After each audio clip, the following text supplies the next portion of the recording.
Hi everyone, another video for you here. This may get removed from YouTube. I think it's because it's quite a heavy topic, so I'm going to try and put it on Odyssey or BitChute or one of the two, or something like that. I'm also going to try and make it in two halves because when I tried to put it up on one of them, it said that the video was too long. You don't know how many times I tried to make this video because I was using the wrong, let's say, words. I wasn't using the code words, the needlecraft words, so I'm going to redo it again. And I thought I was in the clear, and then it just slipped, and I started using the other stupid fucking word. So let's have a go again.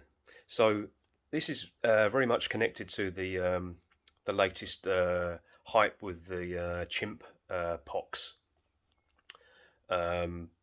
scare, which reeks of BS, right?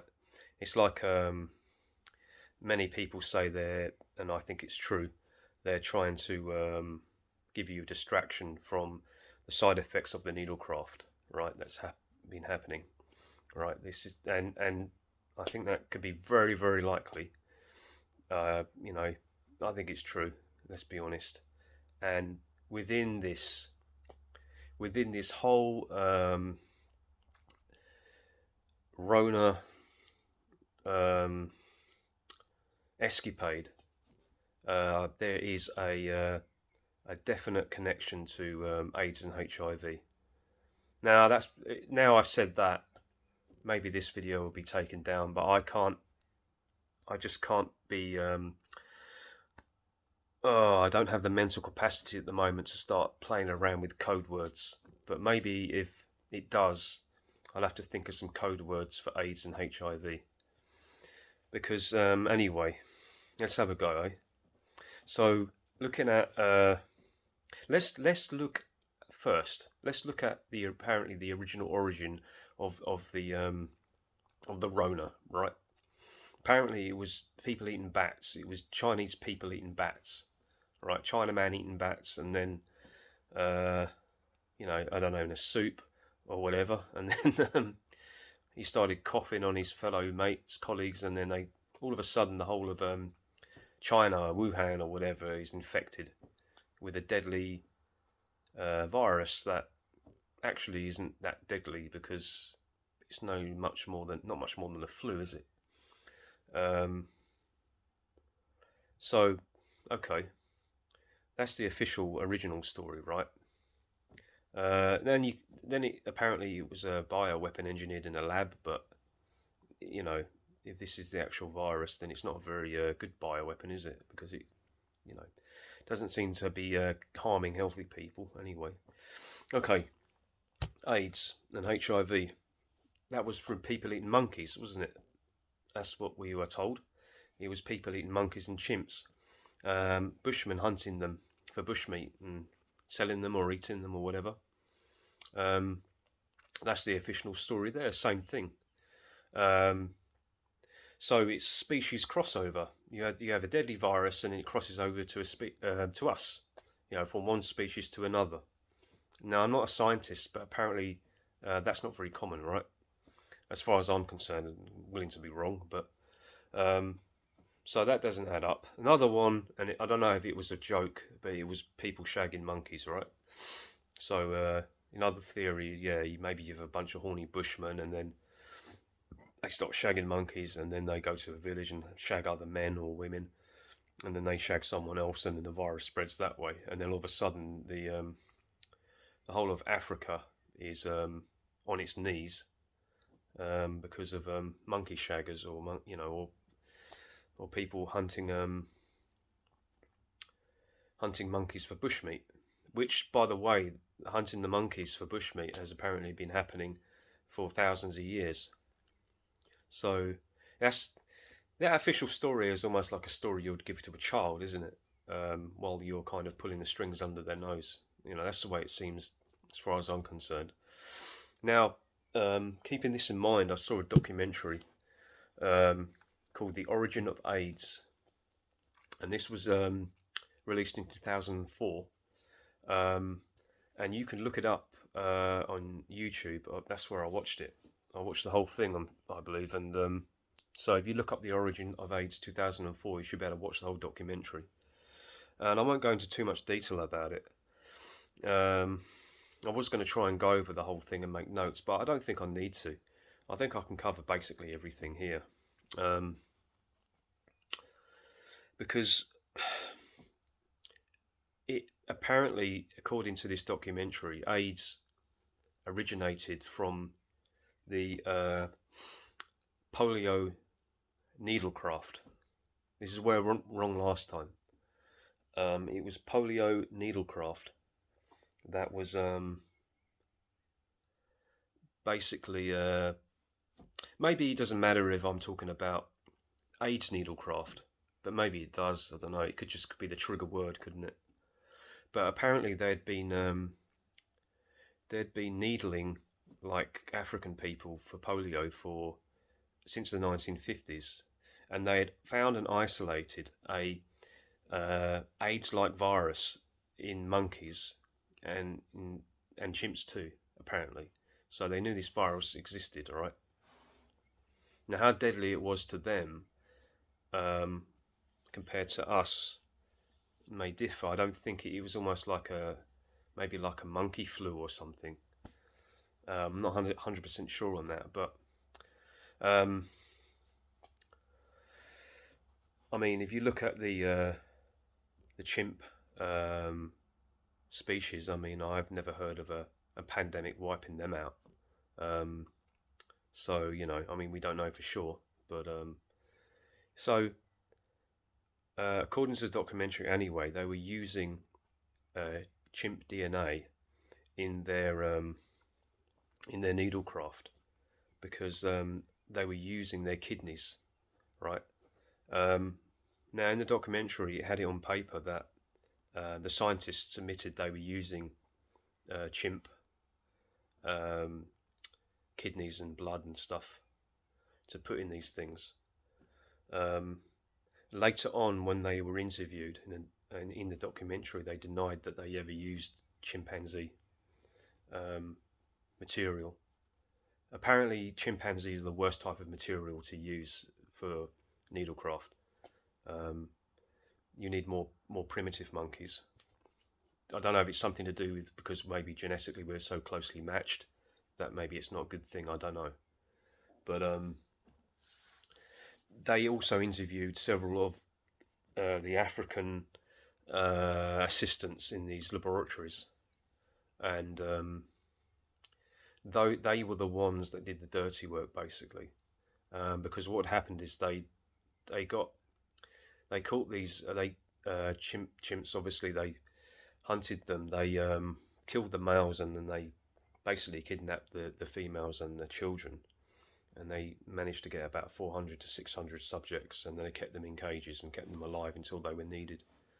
And I don't know if every single one of these animals was infected, or they were testing them for, giving blood samples to see if they had their virus, and then were using their material, or all of them were infected. They were selecting. I don't know, but let's say that they were looking for infected subjects, right, and they got them.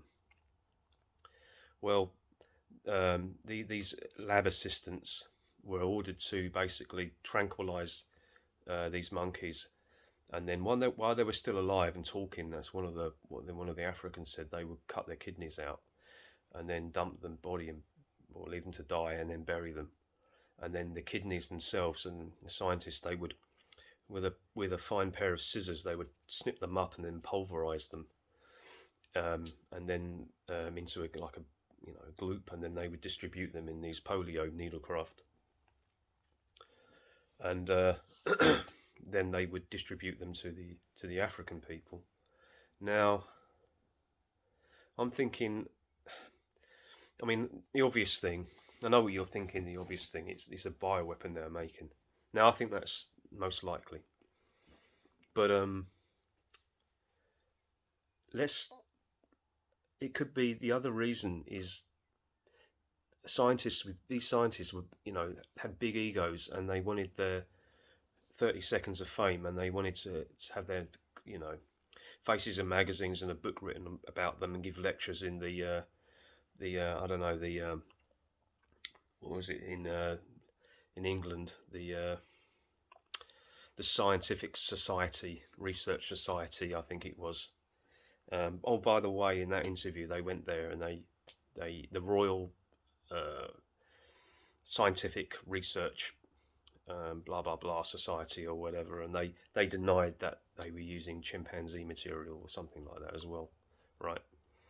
Um, yeah, but let's say that they are driven just by money and greed and power and fame and all of that and ego, and there's a competition to who can produce the most effective polio needlecraft the fastest in the fastest time, and they can be the heroes and saviors, and so in their minds, well, they want their fame, and then maybe they say, well, to do a lot of good and save lives, you know decades in the future, hundreds of years in the future, they have to do a little bit of evil and take life.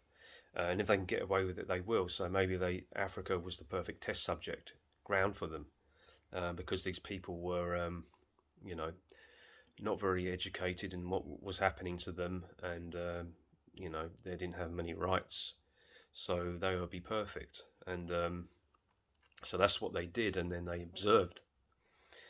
What happened if they, if they if they lived, if they showed resistance to polio, whatever.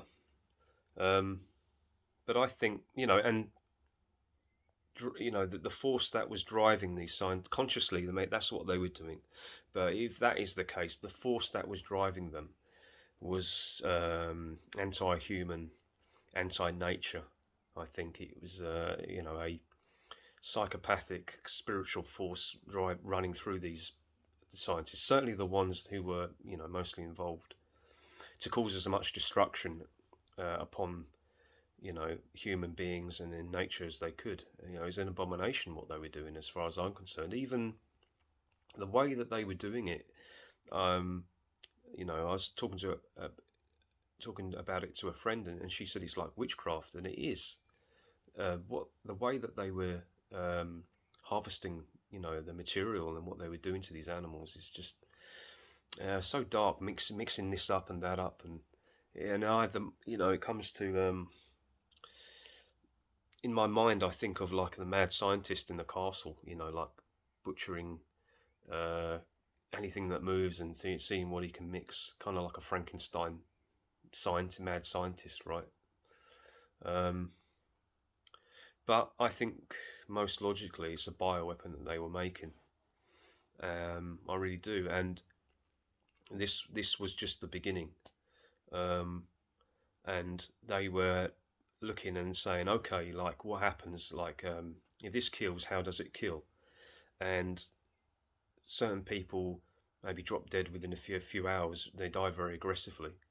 Others it takes months. Many people it will take years. So you have obviously the immediate effects, maybe AIDS, boom, like, gone within a day or two or weeks.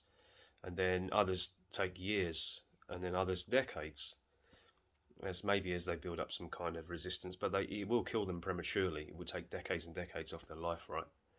Well, that might be handy for a bioweapon if it would be better, because if they were to needlecraft people and they were just dropping dead, it's going to put the others off. They're not going to have it. So there'll be a pushback against the needlecraft, right? But in this case, it took its time maybe to kill these people, right? So I reckon that they used the third world population to study these bioweapons. And I reckon it was the most successful, second to war. This was the biggest kind of scientific eugenics program, drug distribution ever attempted, and it was going to continue. But they needed test subjects. Maybe they needed the bioweapon to be slightly perfected, right? And that's what I think has gone on. in Africa, and I think it has to this day. Now, connections between the 1980s African needlecraft and the 2020 needlecraft, and I'm going to try and discuss that in part 2. So I'll see you in part 2. Okay.